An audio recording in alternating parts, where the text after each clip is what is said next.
looks like another step here, Carly. I'm looking at the highlights from your course here. So looks like you mentioned something about the nervous system here, soothing your Right. nervous system as one of the steps. Can you talk a little bit about that? Yeah. Well, I kind of alluded to this earlier that we tend to get kind of this, I mean, especially for us because we do this professionally. It's not like mold doesn't phase us, but we have a certain like level of understanding of like it exists, it's common, things like that. But I know when I first got really sick from mold, it directly affected my ability to like feel safe in any given situation because I was always like assessing like, oh, I had my like inspector gadget hat on, like I'm going to look for mold everywhere I go. And needless to say, that doesn't really help you feel very peaceful in your life. so, so that was something I had to be really aware of. So our nervous system is like our body's internal safety patrol. It's like Paul Blart Mall Cop from that movie. I love that Like movie. it's like this is a really serious thing, you guys. Adam, you look like Everything somebody that is would just love serious. that movie. I like the second It's one. a good one. They're funny. It's a good movie. But it just makes me laugh because I feel like Paul Blart takes his job so seriously. Mm-hmm. Like every little security threat, he's like, this is the threat. This is like the thing. And it's like a leaf like blowing down the side of the corridor. Like it's not anything crazy. So that safety patrol can get a little activated. Like it can get a little too big for its britches, kind of like Paul Blart. And especially when we've been exposed to mold and we've gotten so much better afterward, we're like, oh gosh, I have to be so on guard and in so much fear. And so this can get a little woo-woo, a little like spiritual, a little come to Jesus, but you have to continually remind yourself that your body knows what to do with mold to a certain degree. Mm-hmm. It's not like a sitting duck, and you're wiser now. Like what you went through is an experience that now you're going to pick up on whatever the threat is quicker. But looking for threats is not going to help you feel better. And really just being very intentional, prayerful, mindful about resting, adding in meditation, prayer, whatever works for you, and try not to live from a place of fear. It's hard, but it's very much necessary. Otherwise, your body's going to be constantly looking for a threat, even where a threat may not actually exist. Yeah, and I don't think this would even be something I would have to argue necessarily, but I would say that extra stress can bring that immune system down even more. That's something we've noticed because this process with the mold inspection, the remediation, the health can cause a lot of stress. Mm-hmm. And the people we've seen that let that stress just kind of overcome them are the ones that go downhill really fast. Again, that's just an observation, bro science, as me and Adam say all the time. It's just something I've observed with many, many clients. Yeah. And I understand, if having a fear response to something plays all kinds of, games with your body, not good ones either. If you're not feeling comfortable in your own environment and you're constantly ruminating and assessing what and where and why, and it's that in itself, filling your body with stress hormones from the moment you wake up to the moment you leave that environment is can't be healthy. Yeah. And I this is something that I actually have people address from the very beginning with mold, along with this next point, which is mast cell activation. It's a little bit unique because most people are like, well, how do I get the mold out? They want to be like super aggressive and like all gung-ho at the beginning. I'm like, hold on. You just went through a massive stress. Your whole house got ripped up. You had to get rid of so many possessions. You had to get your air ducts cleaned and all these things, right? And so I try to have them focus on calming their body down before they increase detoxification, if that makes sense. So the safety thing is first. The second thing is mast cell activation. So we have these things called mast cells in our immune system.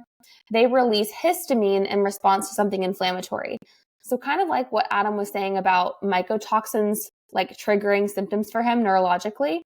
A lot of that's related to the mycotoxins triggering histamine release from the mast cells. And those mast cells get a little bit like triggered, so to speak, by the mycotoxins. So the more mycotoxins we're exposed to, the more easily triggered the mast cells will be. And a lot of people get things like anxiety, they get brain fog, fatigue, insomnia, and it makes it harder to get rid of mold in the long term because every time they try to detox, it just triggers the mast cells. So oftentimes we need to do that first, actually. We need to help the mast cells to calm down. So it could be anything from like avoiding foods that they're sensitive to, adding in things like vitamin C and quercetin. But you have to support the mast cells along with the nervous system before you start actively pushing mold out of your body. Otherwise, you risk feeling worse before you feel better. And most of us that are in this mold thing don't want to feel worse, if at all possible. Yeah. Yeah, you know, people often ask me to prioritize. We'll get the report. There's lots of issues. You know, we're talking about homeowners for the most part, or building owners for the most part. Obviously, if you're a renter, or, you know, it's your building, the building you work in, you have a lot less responsibility. Yeah. Yeah. And a lot less you can do about it ultimately. Right. But, you know, it's a difficult question to answer sometimes. You know, it really is, because, you know, a lot of times we don't know what areas, if it's not visible, what areas are worse than others until you start to, you know, peeling the layers away. So it can be a stressful situation, you know, for a lot of people, obviously, especially if they're feeling ultimately not good because of their exposure to it, or just the thought of the exposure to it. You know, like you said, man, it can really, you know, mess people up. So, well, that's where we just have to heavily rely on the testing there, Adam, and just hoping and hope the testing kind of gives us that roadmap, if you will, by knowing what types of mold and how much. But like you said, until we start opening things up, there's just no way of knowing. And I'm sure it's the same way on the health side, Carly. You can look at all the labs. Right. By looking at that, okay, what should we attack first to support the immune system the best? But I'm sure I use this analogy with Adam the other day, actually, because we're huge football and sports fans. And a lot of the best teams and players know how to make adjustments throughout the game, throughout the season, depending on what the other team is doing. It's no different in our industry. Sometimes we think we have the perfect roadmap, know how to attack this thing, and then based off what we see in each individual home, sometimes we need to make adjustments and make a different game plan along the way. You're right. You know, you're the quarterback. Mold's the pass rush, and it's trying to blitz seriously and sack you. You know, so no, I'm just kidding. It is though. Here's a whiteboard. It's trying. It's trying to. We're not going to let it. We're not going to let it. But it's trying. That's right. Carly is the offensive line. She's here to build a wall. I know I don't look like much of an offensive lineman, but here I am.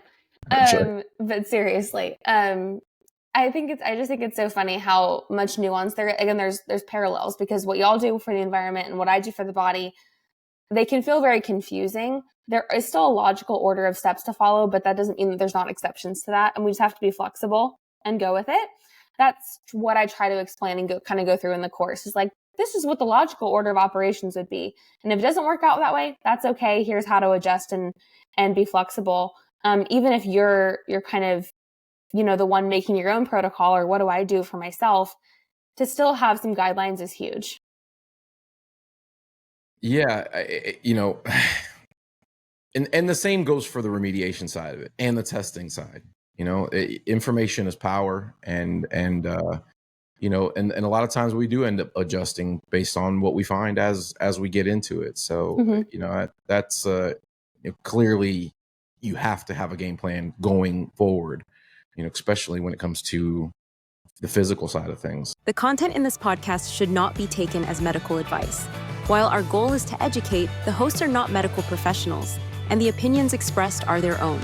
For any health concerns or questions about mold exposure and its effects, please seek the advice of a qualified healthcare provider.